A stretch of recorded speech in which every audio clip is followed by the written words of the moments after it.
Bonjour à tous, nous sommes le mardi 31 août 2010. Il est des jours comme ça où l'on perd un pan de jeunesse d'un seul coup.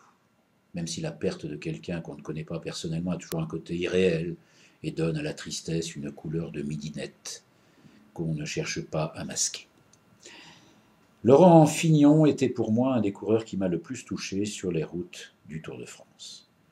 Bien sûr, ces deux victoires de 83 et 84, bien sûr, ce drame du dernier jour du Tour 89 et la victoire pour 8 secondes de Greg LeMond, bien sûr, son côté atypique avec son aspect intello, tout cela est surtout un panache qui marquait une nouvelle époque, déjà un autre style que celui du maître, le fameux blaireau Bernard Hinault.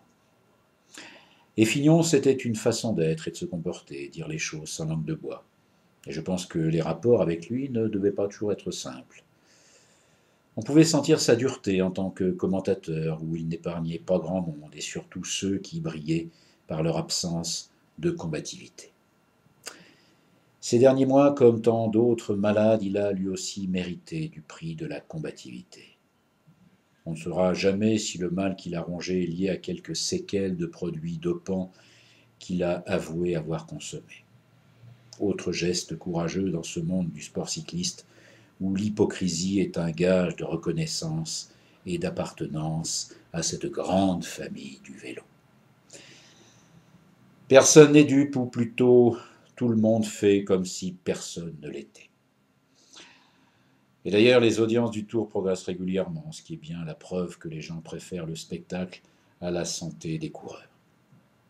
En 2010, pas de vague dans la grande boucle, et pourtant on pouvait craindre le pire, puisqu'elle partait pour la première fois de Rotterdam.